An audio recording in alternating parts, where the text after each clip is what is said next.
Soldier boy, I'm telling you. Hey, I got this new dance for y'all called the Soldier boy. You just gotta punch then crank back 3 times from left to right. Soldier boy, I'm in it. Why me crank it, why me crank that Soldier boy, that Superman, that now why me crank that Soldier, now why me crank that Soldier, now why me crank that Soldier, now why me crank that Soldier, now what? Soldier boy, I'm in it. Why me crank it, why me crank that Soldier boy, that Superman, that now why me crank that Soldier, now why me crank that Soldier, now why me crank that Soldier, now why me.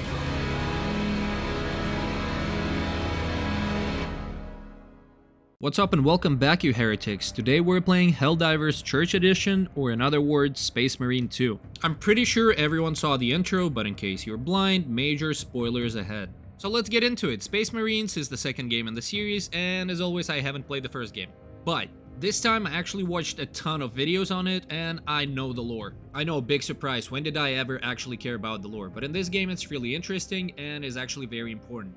Quick recap of the first game. We were playing as Titus, captain of the second company of Ultramarines, who are genetically enhanced soldiers whose sole purpose is to serve the Emperor.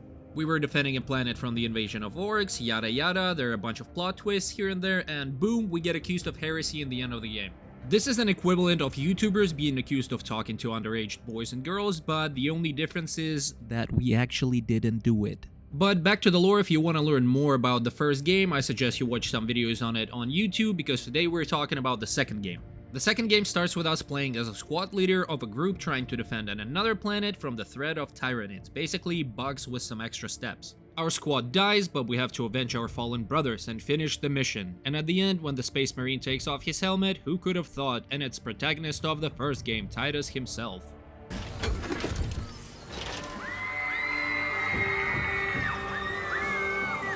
So we do almost die, but we get saved by the same company that we were once a captain of, and we get even more upgrades during our surgery, which makes us an even deadlier soldier.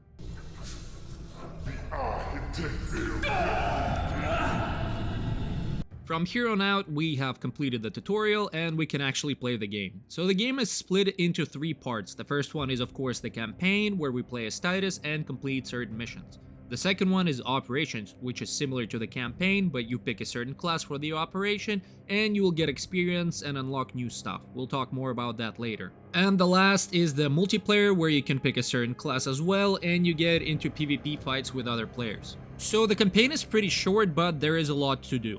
There are 6 missions in total, but each one of them lasts at least 30 to 40 minutes. And the last one took me around an hour and a half, so there is a lot of gameplay. In each mission you will unlock new gear like primary, secondary and melee weapons. Before you go into the next mission, you can edit your loadout in the armory to pick the weapons that you like the most. There are also some unique weapons that you can find around the map, but unfortunately they do not have infinite ammunition and you cannot pick them in your loadout. So in a nutshell, the game is a third-person shooter slash slasher. You will fight through the hordes of enemies to reach your objectives. The mechanics of the game did remind me of Doom. You will have to utilize your whole arsenal to defeat enemies. Some of the enemies are stronger and they will use some attacks that need to be dodged or parried. If you successfully dodge or parry an attack, you will be rewarded with a move that makes Titus shoot their enemy in the face with a pistol and do some damage. At the same time, enemies will block your attacks too, so you will need to break their defense first. When the enemy is weakened, they will be vulnerable and you can perform a brutal finishing move that actually replenishes your shield so you can stay alive. And of course there are bosses in the game and you will have to dodge their attacks more frequently because they do pack a punch. Other than that, the gameplay is pretty repetitive, so it can get boring at times, but that's exactly why you have operations. Operations are actually tied directly to the campaign. They're showing what is happening with the other squads that are helping Titus. In the operations, you will pick a class that has unique abilities and only has access to a certain arsenal of weapons. When you complete the operation, you get experience points, which apply to both your class and your weapons. You will unlock extra perks for your class, and you can upgrade the guns for them to have altered characteristics like more damage and expansive ammo capacity. Here you can also customize your armor to give your character that unique look. There are 7 operations in total, one of which was added while I was recording the video, and you can select the difficulty for the missions to get more experience per run. Also, for both campaign and operations, there are collectible data slates around the map that contain some of the lore. Personally, when I was replaying the campaign, I just googled all of their locations and got them all because I'm lazy. But it wasn't for the lore, I just wanted the achievement.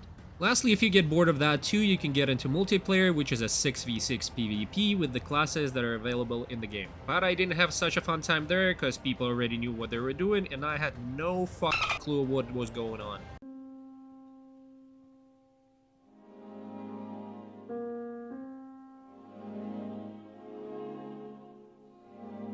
Oh fuck. Someone help! So in a nutshell, Space Marine 2 is all about men getting things done in the most masculine and heroic way possible. We are men, manly men. Wow. We are men, manly men. But if even for a second you think you are the main character in this game, you are completely wrong, because it's this guy.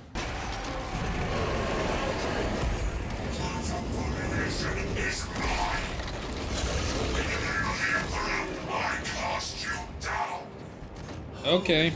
But as I was saying, if you are on low testosterone levels, you should play this game, because let's be honest, all the guys had imagined being the hero and saving the day. I cannot speak for girls, I don't really know what they think. To be completely honest, I'm scared of women. I'm kidding, love you mom. So I did mention the leveling up system for the operations, and in my opinion it's perfect, because it's very simple.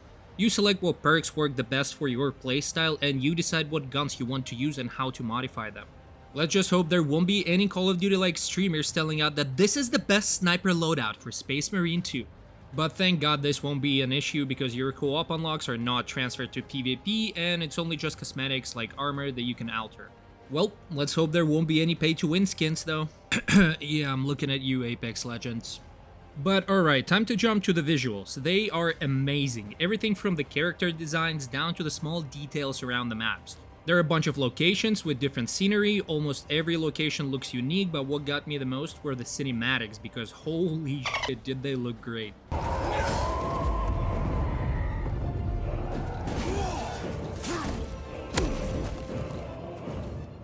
Okay, enough. Go play the game yourself. I said some spoilers, not a f***ing walkthrough.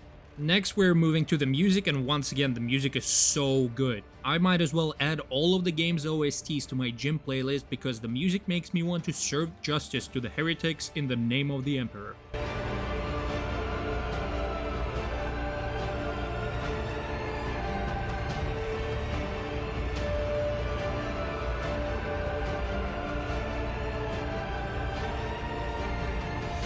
So I'm also adding voice acting to the list, because anything from the main characters down to some side dialogue was unreal, but you kinda expect it from the game of this caliber. We are his feathers, loose in the empty air.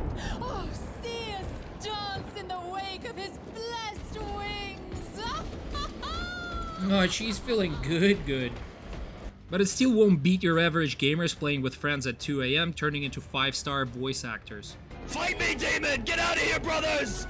No! Talking about the bugs, I actually haven't seen any. The biggest issue I had with the game, my frames dropped once when I joined the operation, but that was quickly fixed by changing my graphics settings. Oh, and yeah, when you join an operation solo, sometimes there will be an AFK person, and of course you will have to wait for them to come back, or you can just leave and join someone else. Unless of course you have friends you can play with, but I do not have any friends. So talking about the game overall, I loved it. I've never really been into Warhammer, but after this I started falling asleep while watching lore videos, because there's so much of it and it's very well written. I enjoyed every aspect of this game. I replayed the campaign twice because I wanted to see how the game plays on a higher difficulty, and it was a lot of fun.